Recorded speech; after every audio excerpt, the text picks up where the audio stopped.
नमस्कार बच्चों, मैं रेशमा यादव ब्रिजलाल जिंदल डीएवी स्कूल जाखल से। आज हम कर रहे हैं 12वीं की पुस्तक आरोह भाग 2 के गद्य खंड का पाठ नमक, जिसकी लेखिका जो है उनका नाम है रजिया सज्जाद जहीर।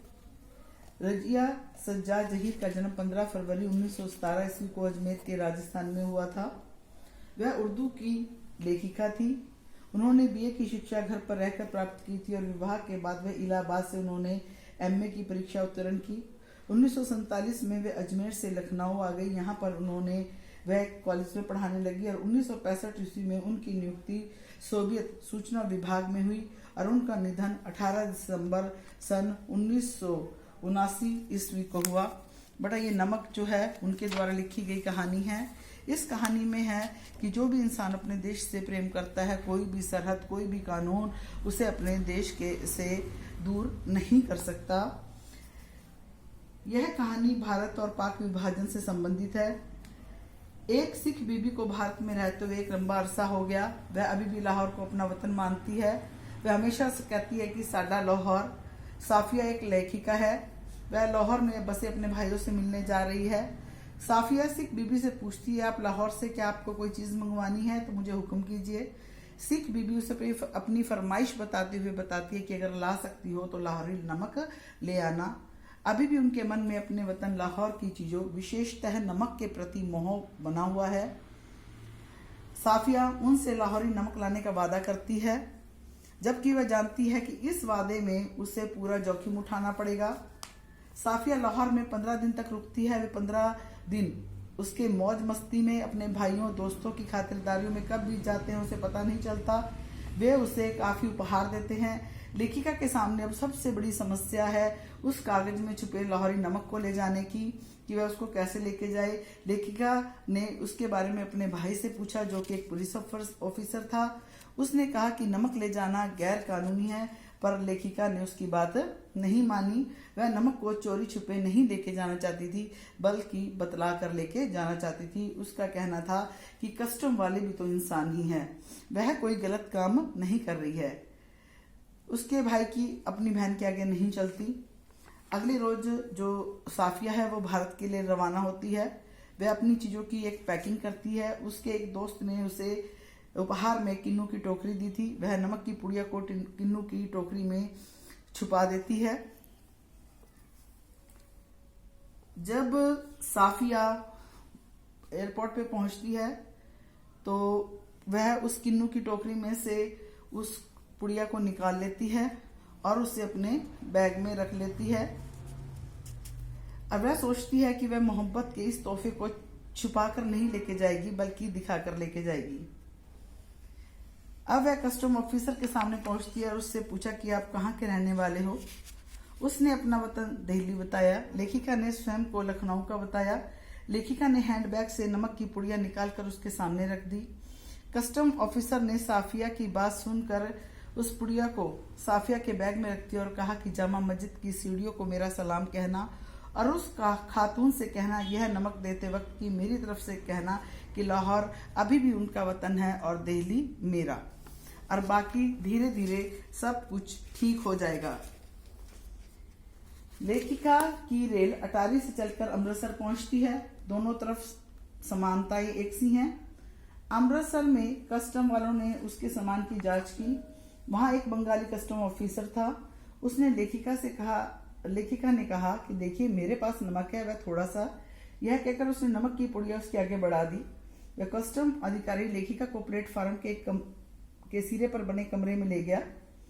उसे कुर्सी पर बिठाया और 2 अच्छी चाय मंगवाई।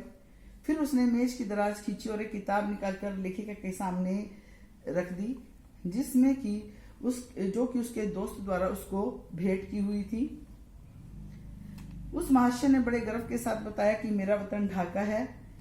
बंटवारे के समय वह यहाँ आ गया था और उसको यहाँ रहते हुए 12-13 साल हो गए हैं। ठीक 1 वर्ष पहले उसके सालगिरह पर उसके दोस्त ने उसको यह पुस्तक भेंट की थी। वे ढाका के धाम की याद करते हैं। अपनी जमीन, अपने पानी की यादों में खो गए।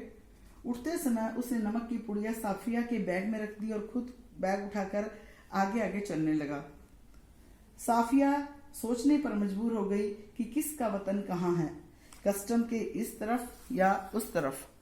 बच्चों, जैसे कि आपने पाठ का सार पढ़ा तो आपने देखा कि अपने वतन से जो प्यार है वो किसी भी कीमत पर कम नहीं हो सकता। तो अब यहाँ हमारे अभ्यास के प्रश्न कि साफिया के भाई ने नमक की पुड़िया ले जाने के लिए मना क्यों किया। साफिया के भाई ने नमक की पुड़िया भारत ले जाने के लिए उसे मना किया क्योंकि यह गैर कानूनी था और पाकिस्तान से भारत नमक ले जाने पर प्रतिबंध था। उसे पता था कि अगर नमक की पुड़िया निकल गई तो लेखिका को जो है वो भारत नहीं जाने दिया जाएगा और उससे बदनामगी भी होगी। नमक की पुड़िया ले जाने के संबंध में साफिया के मन में क्या द्वंद था। नमक की पुड़िया ले जाने के संबंध में साफिया के मन में द्वंद था कि वह इसको छुपाकर लेके जाए या दिखाकर लेके जाए। वह पहले उसे किन्नू की टोकरी में छुपा देती है, उसका दिल नहीं मानता। फिर वह सोचती है कि जो भी मोहब्बत का वो तोहफा लेके जा रही है वह उसको दिखाकर लेके जाए और बाद में वह उसे कस्टम ऑफिसर को दिखा भी देती है। तीसरा, जब साफिया अमृतसर के पुल पर चढ़ रही थी तो कस्टम ऑफिसर निचली सीढ़ी पर सिर झुकाए चुपचाप क्यों खड़े थे। साफिया जब अमृतसर के पुल पर चढ़ रही थी तो दूसरी तरफ जा रही थी तो कस्टम ऑफिसर पुल की सबसे नीचे सीढ़ी पर सिर झुकाए चुपचाप खड़े थे। उन्हें उस समय अपना वतन ढाका याद आ रहा था। वे अनुभव करने की कोशिश कर रहे थे कि अपने वतन से आकर कैसा लगता है। चौथा क्वेश्चन, लाहौर अभी भी उनका वतन है, दिल्ली मेरा यह वतन और मेरा वतन ढाका जैसे उद्गार किस सामाजिक व्यथा की ओर संकेत करते हैं। इस प्रकार के उद्गार इस सामाजिक यथार्थ का संकेत करते हैं कि विस्थापन का दर्द व्यक्ति को जीवन भर सताता है। राजनीतिक कारणों से बंटवारों की बेशक रेखा खींच गई हो, लेकिन हमारा जो आंतरिक मन है वो इसको स्वीकार नहीं कर पाता और हम दूर रहकर भी अपने देश के प्रति जो हमारा प्यार है उसे कम नहीं कर पाते। नमक ले जाने के बारे में साफिया के मन में उठे द्वंद्वों के आधार पर उसकी चारित्रिक विशेषताएं। नंबर 1, साफिया जो थी वो पक्के वादे की थी।